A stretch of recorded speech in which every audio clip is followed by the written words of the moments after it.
Deuteronomy 12. The one place of worship. These are the decrees and laws you must be careful to follow in the land that the Lord, the God of your ancestors, has given you to possess, as long as you live in the land. Destroy completely all the places on the high mountains, on the hills and under every spreading tree, where the nations you are dispossessing worship their gods. Break down their altars, smash their sacred stones and burn their Asherah poles in the fire, cut down the idols of their gods and wipe out their names from those places. You must not worship the Lord your God in their way. But you are to seek the place the Lord your God will choose from among all your tribes to put his name there for his dwelling. To that place you must go, there bring your burnt offerings and sacrifices, your tithes and special gifts, what you have vowed to give and your freewill offerings, and the firstborn of your herds and flocks. There, in the presence of the Lord your God, you and your families shall eat and shall rejoice in everything you have put your hand to, because the Lord your God has blessed you. You are not to do as we do here today, everyone doing as they see fit. 9 Since you have not yet reached the resting place and the inheritance the Lord your God is giving you. But you will cross the Jordan and settle in the land the Lord your God is giving you as an inheritance, and he will give you rest from all your enemies around you so that you will live in safety. Then to the place the Lord your God will choose as a dwelling for his name, there you are to bring everything I command you, your burnt offerings and sacrifices, your tithes and special gifts, and all the choice possessions you have vowed to the Lord. And there rejoice before the Lord your God, you, your sons and daughters, your male and female servants, and the Levites from your towns who have no allotment or inheritance of their own. Be careful not to sacrifice your burnt offerings anywhere you please. Offer them only at the place the Lord will choose in one of your tribes, and there observe everything I command you. Nevertheless, you may slaughter your animals in any of your towns and eat as much of the meat as you want, as if it were gazelle or deer, according to the blessing the Lord your God gives you. Both the ceremonially unclean and the clean may eat it. But you must not eat the blood, pour it out on the ground like water. You must not eat in your own towns the tithe of your grain and new wine and olive oil, or the firstborn of your herds and flocks, or whatever you have vowed to give, or your freewill offerings or special gifts. Instead, you are to eat them in the presence of the Lord your God at the place the Lord your God will choose, you, your sons and daughters, your male and female servants, and the Levites from your towns, and you are to rejoice before the Lord your God in everything you put your hand to. Be careful not to neglect the Levites as long as you live in your land. When the Lord your God has enlarged your territory as he promised you, and you crave meat and say, I would like some meat, then you may eat as much of it as you want. If the place where the Lord your God chooses to put his name is too far away from you, you may slaughter animals from the herds and flocks the Lord has given you, as I have commanded you, and in your own towns you may eat as much of them as you want. Eat them as you would gazelle or deer. Both the ceremonially unclean and the clean may eat. But be sure you do not eat the blood, because the blood is the life, and you must not eat the life with the meat. You must not eat the blood, pour it out on the ground like water.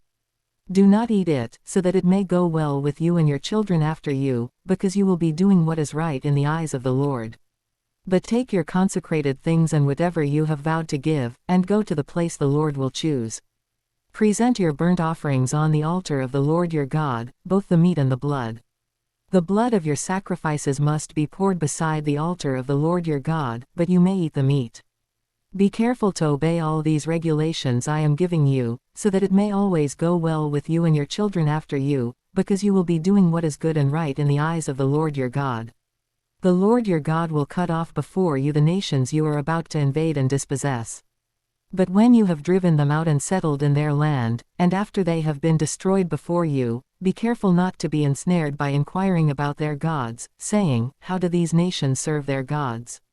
We will do the same. You must not worship the Lord your God in their way, because in worshipping their gods, they do all kinds of detestable things the Lord hates. They even burn their sons and daughters in the fire as sacrifices to their gods. See that you do all I command you, do not add to it or take away from it. Deuteronomy 13. Worshipping other gods. If a prophet, or one who foretells by dreams, appears among you and announces to you a sign or wonder, and if the sign or wonder spoken of takes place, and the prophet says, Let us follow other gods, gods you have not known, and let us worship them, you must not listen to the words of that prophet or dreamer. The Lord your God is testing you to find out whether you love him with all your heart and with all your soul. It is the Lord your God you must follow, and him you must revere. Keep his commands and obey him, serve him and hold fast to him.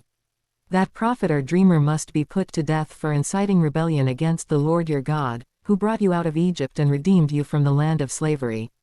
That prophet or dreamer tried to turn you from the way the Lord your God commanded you to follow. You must purge the evil from among you.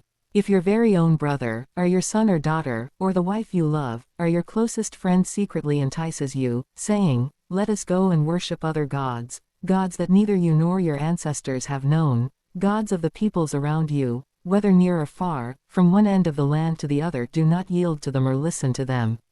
Show them no pity. Do not spare them or shield them. You must certainly put them to death. Your hand must be the first in putting them to death, and then the hands of all the people. Stone them to death, because they tried to turn you away from the Lord your God, who brought you out of Egypt, out of the land of slavery. Then all Israel will hear and be afraid, and no one among you will do such an evil thing again.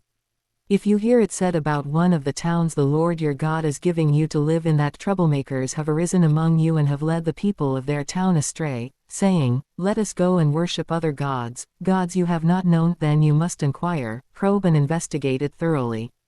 And if it is true and it has been proved that this detestable thing has been done among you, you must certainly put to the sword all who live in that town. You must destroy it completely, beat both its people and its livestock. You are to gather all the plunder of the town into the middle of the public square and completely burn the town and all its plunder as a whole burnt offering to the Lord your God. That town is to remain a ruin forever, never to be rebuilt, and none of the condemned things are to be found in your hands. Then the Lord will turn from his fierce anger, will show you mercy, and will have compassion on you. He will increase your numbers, as he promised on oath to your ancestors, because you obey the Lord your God by keeping all his commands that I am giving you today and doing what is right in his eyes. Deuteronomy 14. Clean and unclean food. You are the children of the Lord your God. Do not cut yourselves or shave the front of your heads for the dead, for you are a people holy to the Lord your God. Out of all the peoples on the face of the earth, the Lord has chosen you to be his treasured possession. Do not eat any detestable thing. These are the animals you may eat: the ox, the sheep, the goat, the deer, the gazelle, the roe deer, the wild goat, the ibex, the antelope and the mountain sheep. You may eat any animal that has a divided hoof and that chews the cud. However, of those that chew the cud or that have a divided hoof you may not eat the camel, the rabbit or the hyrax. Although they chew the cud, they do not have a divided hoof, they are ceremonially unclean for you. The pig is also unclean, although it has a divided hoof, it does not chew the cud. You are not to eat their meat or touch their carcasses. Of all the creatures living in the water, you may eat any that has fins and scales. But anything that does not have fins and scales you may not eat, for you it is unclean. You may eat any clean bird. But these you may not eat: the eagle, the vulture, the black vulture, the red kite, the black kite, any kind of falcon, any kind of raven, the horned owl, the screech owl, the gull, any kind of hawk, the little owl, the great owl, the white owl, the desert owl, the osprey, the cormorant, the stork, any kind of heron, the hoopoe and the bat. All flying insects are unclean to you, do not eat them. But any winged creature that is clean you may eat. Do not eat anything you find already dead. You may give it to the foreigner residing in any of your towns, and they may eat it, or you may sell it to any other foreigner. But you are a people holy to the Lord your God. Do not cook a young goat in its mother's milk. Tithes. Be sure to set aside 1/10 of all that your fields produce each year. Eat the tithe of your grain, new wine and olive oil, and the firstborn of your herds and flocks in the presence of the Lord your God at the place he will choose as a dwelling for his name, so that you may learn to revere the Lord your God always. But if that place is too distant and you have been blessed by the Lord your God and cannot carry your tithe, because the place where the Lord will choose to put his name is so far away, then exchange your tithe for silver, and take the silver with you and go to the place the Lord your God will choose. Use the silver to buy whatever you like: cattle, sheep, wine or other fermented drink, or anything you wish. Then you and your household shall eat there in the presence of the Lord your God and rejoice. And do not neglect the Levites living in your towns, for they have no allotment or inheritance of their own. At the end of every 3 years, bring all the tithes of that year's produce and store it in your towns, so that the Levites who have no allotment or inheritance of their own, and the foreigners, the fatherless and the widows who live in your towns may come and eat and be satisfied, and so that the Lord your God may bless you in all the work of your hands. Deuteronomy 15. The year for canceling debts. At the end of every 7 years you must cancel debts. This is how it is to be done. Every creditor shall cancel any loan they have made to a fellow Israelite. They shall not require payment from anyone among their own people, because the Lord's time for canceling debts has been proclaimed. You may require payment from a foreigner, but you must cancel any debt your fellow Israelite owes you.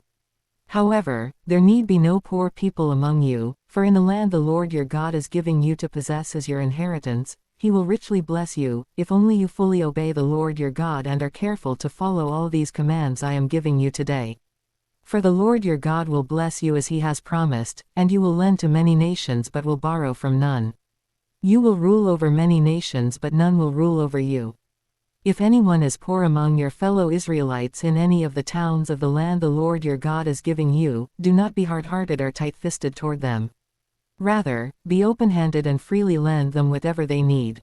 Be careful not to harbor this wicked thought: the 7th year, the year for canceling debts, is near, so that you do not show ill will toward the needy among your fellow Israelites and give them nothing. They may then appeal to the Lord against you, and you will be found guilty of sin. Give generously to them and do so without a grudging heart, then because of this the Lord your God will bless you in all your work and in everything you put your hand to. There will always be poor people in the land. Therefore I command you to be open-handed toward your fellow Israelites who are poor and needy in your land.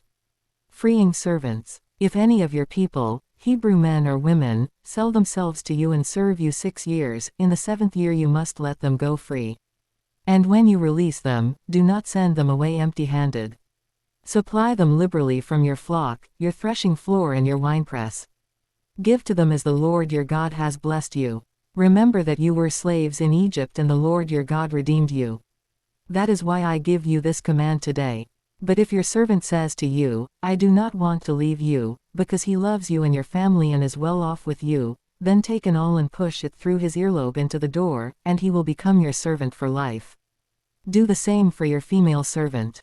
Do not consider it a hardship to set your servant free, because their service to you these 6 years has been worth twice as much as that of a hired hand. And the Lord your God will bless you in everything you do. The firstborn animals. Set apart for the Lord your God every firstborn male of your herds and flocks. Do not put the firstborn of your cows to work, and do not shear the firstborn of your sheep. Each year you and your family are to eat them in the presence of the Lord your God at the place He will choose. If an animal has a defect, is lame or blind, or has any serious flaw, you must not sacrifice it to the Lord your God. You are to eat it in your own towns. Both the ceremonially unclean and the clean may eat it, as if it were gazelle or deer. But you must not eat the blood, pour it out on the ground like water. Deuteronomy 16. The Passover. Observe the month of Aviv and celebrate the Passover of the Lord your God, because in the month of Aviv He brought you out of Egypt by night.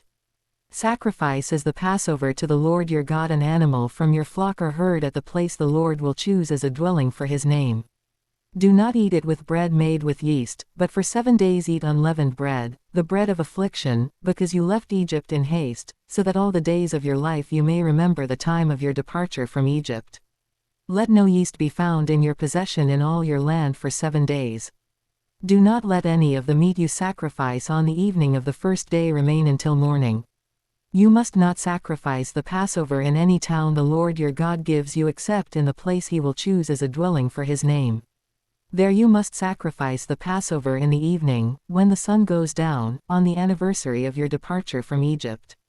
Roast it and eat it at the place the Lord your God will choose. Then in the morning return to your tents. For 6 days eat unleavened bread, and on the 7th day hold an assembly to the Lord your God and do no work. The Festival of Weeks. Count off 7 weeks from the time you begin to put the sickle to the standing grain. Then celebrate the Festival of Weeks to the Lord your God by giving a freewill offering in proportion to the blessings the Lord your God has given you. And rejoice before the Lord your God at the place He will choose as a dwelling for His name. you, your sons and daughters, your male and female servants, the Levites in your towns, and the foreigners, the fatherless and the widows living among you. Remember that you were slaves in Egypt, and follow carefully these decrees. The Festival of Tabernacles. Celebrate the Festival of Tabernacles for 7 days after you have gathered the produce of your threshing floor and your winepress. Be joyful at your festival, you, your sons and daughters, your male and female servants, and the Levites, the foreigners, the fatherless and the widows who live in your towns. For 7 days celebrate the festival to the Lord your God at the place the Lord will choose. For the Lord your God will bless you in all your harvest and in all the work of your hands, and your joy will be complete. 3 times a year all your men must appear before the Lord your God at the place he will choose, at the festival of unleavened bread, the festival of weeks and the festival of tabernacles. No one should appear before the Lord empty-handed. Each of you must bring a gift in proportion to the way the Lord your God has blessed you.